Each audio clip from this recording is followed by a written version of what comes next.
வாழ்த்தி மகிழ்வோம், வாழ்த்தி மகிழ்வோம், வாழ்த்தி மகிழ்வோம்.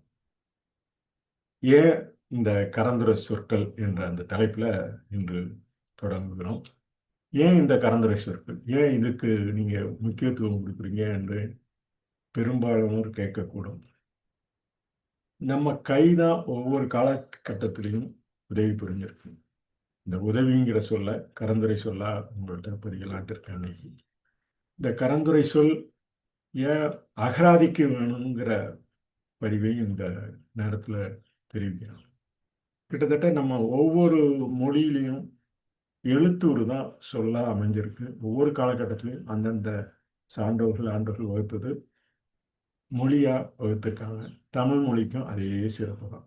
தமிழ் மொழி எல்லா மொழியிலையும் சிறந்தது என்பதற்கு உண்டான ஆதாரம் இந்த கரந்துரை சொல்லில் அரிச்சுவடி முதற்கொண்டு உள்ளது. இந்த அரிச்சுவடி என்று சொல்லக்கூடிய அகர வரிசையில் ஆ என்ற உயிரெழுத்தும் கா என்ற மெய்யெழுத்தும் சேர்ந்து ரகவாரியாக முழு முதல் பொருளாக முதல் தரமாக லட்சியத்தை கொண்டுள்ளது என்று அகர முதல என்ற அந்த சொல்லிற்கும் மிகவும் பொருத்தமாக இருக்கும்.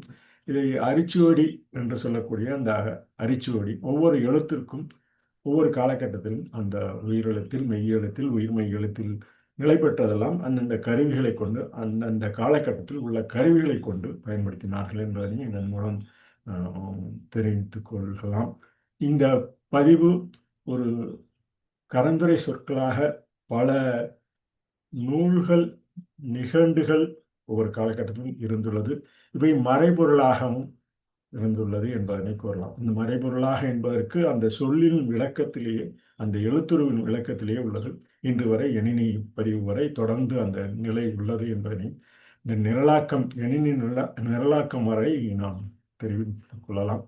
இந்த எணினி நிரலாக்கம் 0, 1 என்று எது சிறந்தது என்று இரும கொள்கையில் உள்ள ஒரு சிறப்பு இந்த எணினி கொள்கைக்கும் மிகவும் சிறப்பாக இருக்கும் என்பதனை கூறி இந்த உதவி என்ற சொல் என்று காண்போம். இந்த உதவி என்ற சொல் எவ்வாறு நிலைத்துள்ளது என்பதற்குண்டான ஒரு அரிச்சுவடியாக அந்த அடிப்படை கற்றுக்கொள்ளும் நிலையில் ஒவ்வொரு மாணாக்கர்களும் சிறந்து விளங்க வேண்டும்.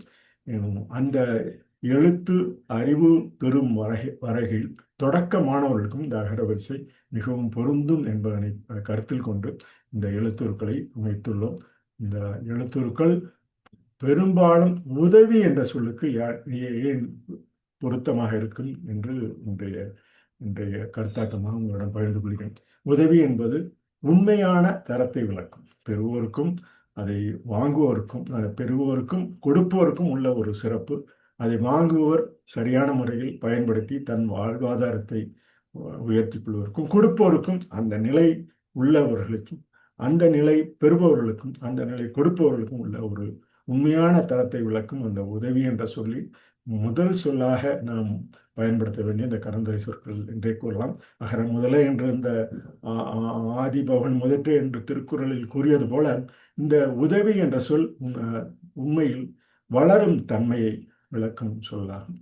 இந்த உண்மையில் தரம் விளங்கும் சொல்லாக நாம் கூறலாம்.